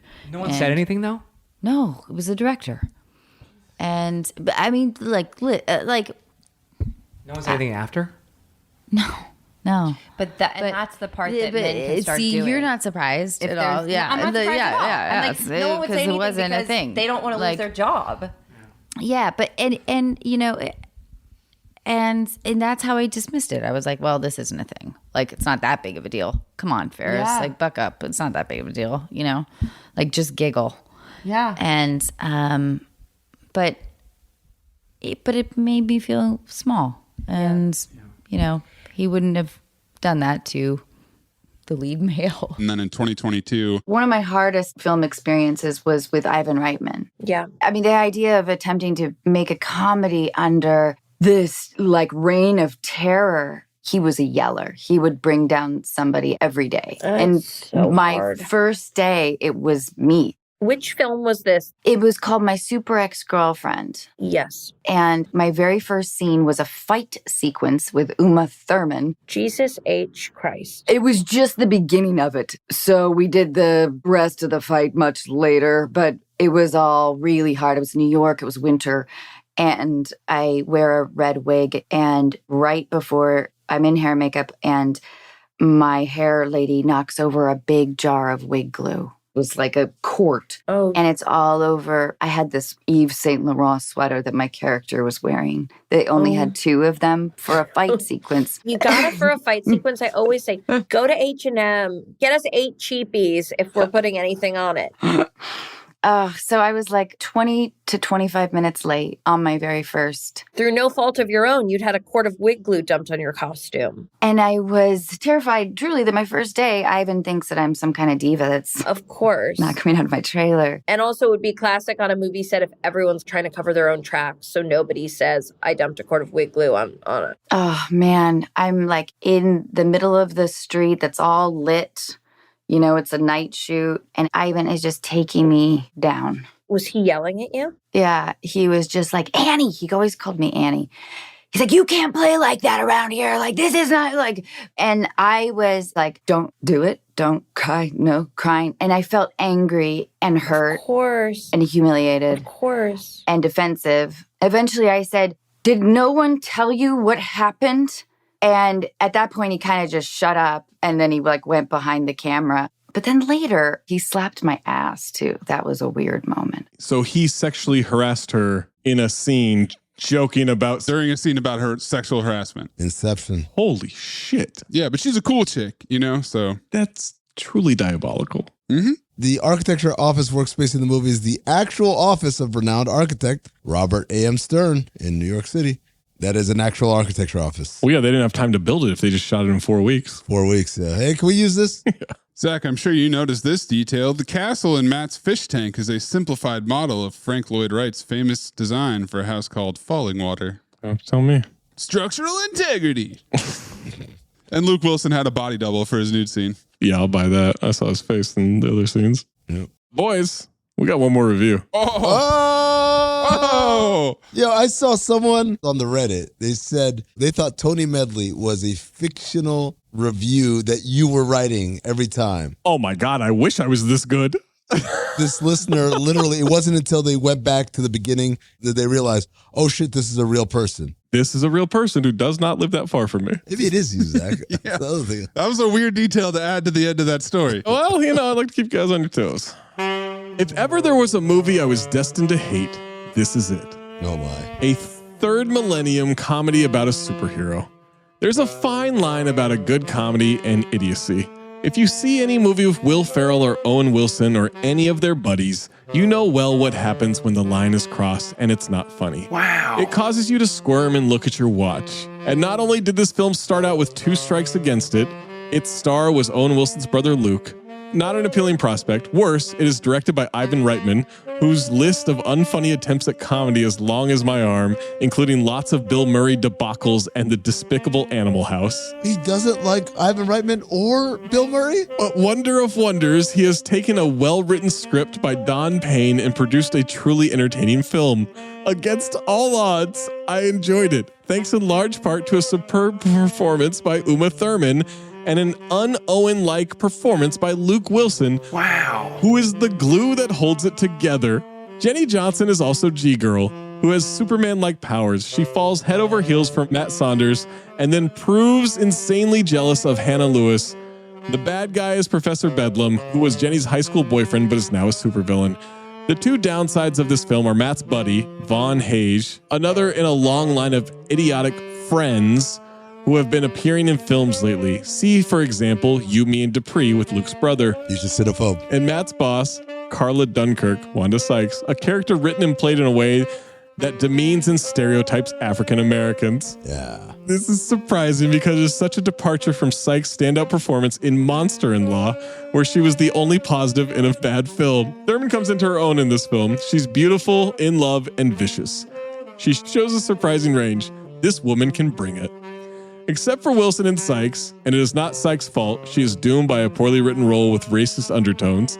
The cast is exceptional. Ferris and Izzard complement Thurman and Wilson beautifully. Professor Bedlam isn't what he appears, and Izzard plays both personalities perfectly.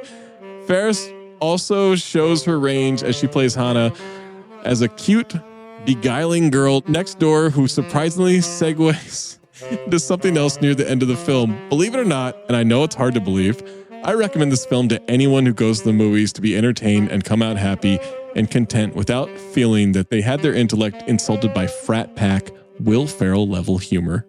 Amin, what do you think you gave him? 8 out of 10. 7 out of 10. Always went off. Always went off, yeah. So him caping up for Wanda is not unlike Luke Wilson telling Uma not to slut shame. Yeah. It's such an incredible review by him. He was horny for Uma. That's basically what happened. Horny for Uma and Anna. Mm-hmm. I'd like you all to do an experiment on a plant, something that may benefit mankind. And if you devise something that groundbreaking, I guarantee you a A in this course. Oh, well, hold on, man. You following me? You can't do that, Lionel. Look, man, if you don't want me to have a foreman job, I understand, but I need my fucking job, man. Louis Pinnock Accent Award.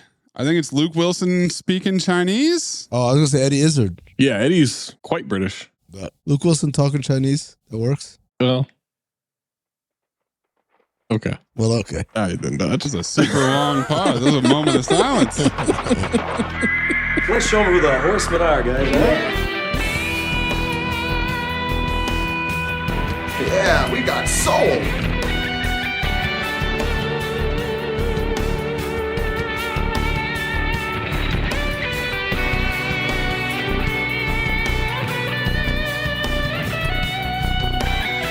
Five Horsemen. Strong appearance from and the Manosphere, but it's Otso. It's Otso. Yeah. All encompassing. This is the Thunder Grizzly series.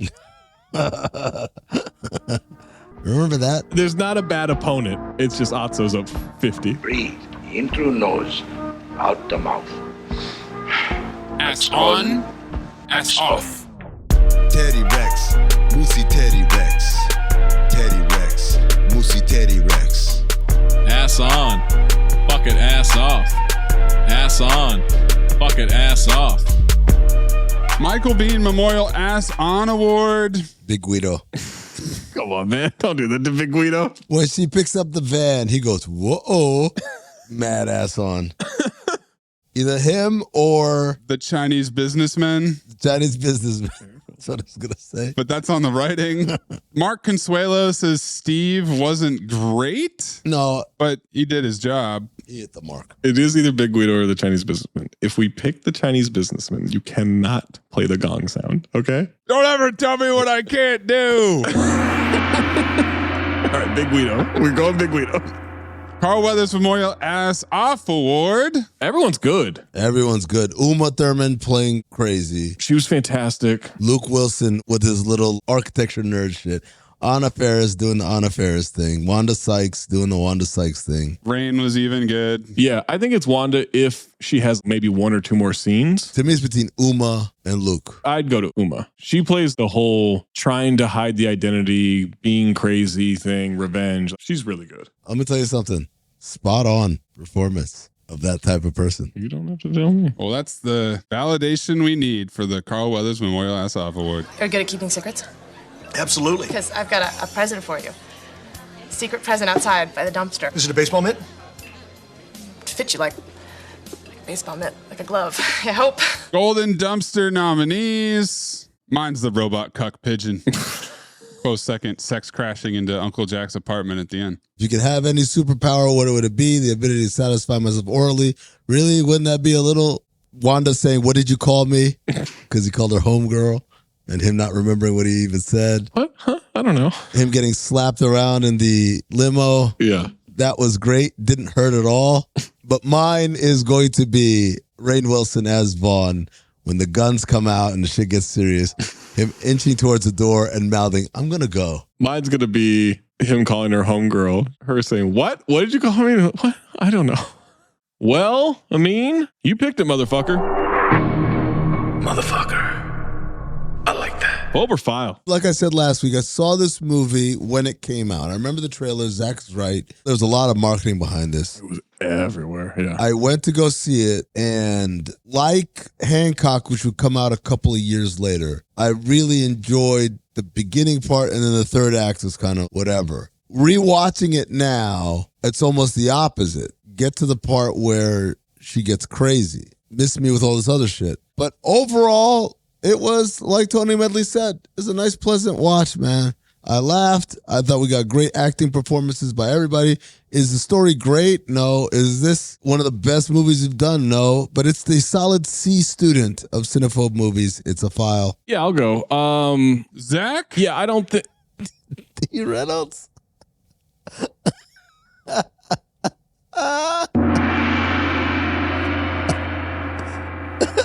Yeah, I don't remember loving this movie. It's good performances by the core 4 or 5 of the movie. It's not great, but it is something where I think there's enough enjoyable scenes in it. I think this is a perfect one to just throw on in the background, kind of watch it in and out. It's a file. It's not a strong file, kind of tepid. It's like a C+. It's fine. It's funny enough. There's some really funny scenes. Everything with the Wanda Sykes thing. I'll be honest, if some of the reviews weren't so, if these gender roles were reversed, I don't know that I would find it as funny as I do now, because I don't think I thought of it that way then, obviously. But thinking of it in that way, I'm just like, you fucking dorks. It's a fine comedy. It's fine. It's a medium file for me. Maze? We sweeping or we blocking? I definitely saw this back in the day, and this is the era of peak comedy of my teenage years when Anchorman and all the Apatow movies that Tony Medley hates. Yeah. Everything was coming out then. So I didn't remember anything. I know I've seen it. I know the premise, but it was entirely forgettable, probably because it was overshadowed by other things I thought were funnier. Mm-hmm. Rewatching it, the time and place leaps off the page. It's written by men, directed by men, thinking about probably the sensibility of 10 to 20 years earlier and how frustrated they are with this sexual harassment in the workplace. And Wanda Sykes' entire role is, "Hey, are you sexually harassing?" That's it. That's all she does. I love Wanda Sykes. She was funny. She delivered, but they didn't even try. When I read that it was made in 4 weeks, couldn't have been more obvious. That makes sense. Makes a lot of sense, yeah. And you know what? Good for them. They kept the budget down. They wrapped it quick. They made a little bit of money. They moved on. But it was boring. I didn't laugh. It's a phobe. Oh, wow. You know what's crazy? deep down inside, I was like, I hope he phobes it because this can't be a green sweep movie. Interesting. No, I don't think you can. And Zach won't disagree with you, so it has to fall to me. Okay. You know what? I was almost in a mood where I wasn't going to do terrorism. You brought it back. You threatened fire and brimstone on the Rewashington earlier this week. Yeah. Said, oh, you guys better watch out. I just found a new daisy chain. I was like, actually, this is like a funny, fun way to do a daisy chain. I'm going to do this instead. But no, now you're bringing the fire and brimstone. You don't have to do this, Zach. Oh, no? You don't have to do this. I sure do. No, come on, man. Absolutely. Make sure you send us your Phobia file, your golden dumpster, ass on, ass off, your 5 horsemen, your Lewis Pinnock, your plot lift off. At Talk Hoops, at Darth Amin, at Corn Puzzle, at Cinephobe Pod, at Count the Dings. We're dropping the Discord, but being a Patreon member at patreon.com/countthedings. Next time we make love, you introduce me to Jade.